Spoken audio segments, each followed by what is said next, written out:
एक बार की बात है, एक छोटे से गांव में फुसफुसाते हुए जंगल के किनारे रोहन नाम का एक छोटा लड़का रहता था। रोहन पूरे गांव में अपनी साहसिक भावना और अपनी अटूट जिज्ञासा के लिए जाना जाता था। उसके दादा एक बूढ़े आदमी थे जिनकी आंखों में सदियों की बुद्धि थी। अक्सर एक छिपे हुए खजाने की कहानियां सुनाते थे, जिसके बारे में अफवाह थी कि वह जंगल के प्राचीन हृदय में कहीं दबा हुआ है।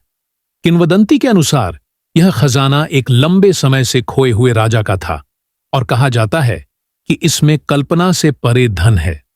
अपने दादा की कहानियों से मोहित रोहन ने इस खजाने को खोजने का सपना देखा।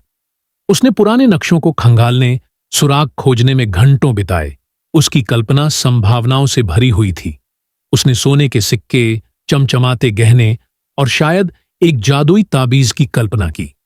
ऐसी दौलत के विचार ने उसके दृढ़ संकल्प को और बढ़ा दिया। एक उज्ज्वल सुबह फैसला किया कि वह पौराणिक खजाने को खोजने के लिए एक खोज पर निकलेगा। उसने अपने दादा को अपनी योजना के बारे में बताया।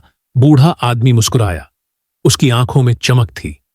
उसने रोहन को एक छोटी घिसी हुई चमड़े की थैली देते हुए कहा, यह ले लो मेरे बेटे, यह तुम्हारी यात्रा में तुम्हारी मदद कर सकता है। थैली के अंदर एक साधारण कंपास था, जिसकी सुई थोड़ी धुंधली थी, लेकिन फिर भी सही दिशा दिखा रही थी। रोहन कंपास और अपनी दृढ़ भावना से लैस होकर जंगल में चला गया। पेड़ ऊंचे और काले दिखाई दे रहे थे। उनकी शाखाएं एक दूसरे में उलझी हुई थीं, जैसे कि उंगलियां मुड़ी हुई हों।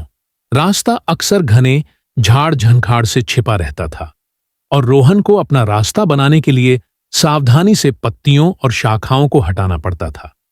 उसे अजीबोगरीब जीव मिले।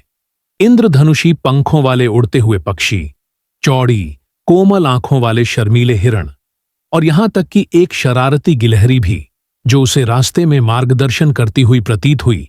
जैसे जैसे वह गहराई में गया, रोहन को चुनौतियों का सामना करना पड़ा। वह खतरनाक घाटियों से गुजरा, काई से ढकी चट्टानों पर चढ़ा और नदियों से होकर गुजरा, लेकिन उसका दृढ़ निश्चय कभी डगमगाया नहीं।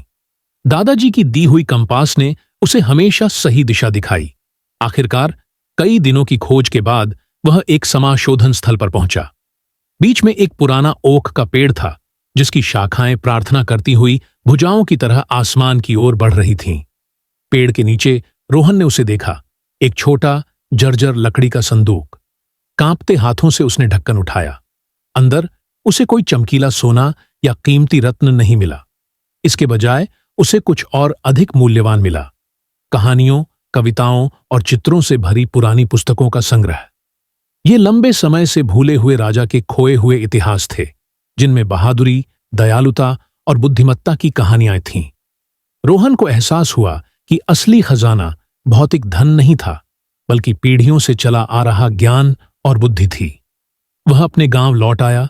उसका दिल किसी भी सोने से कहीं अधिक खुशी से भर गया।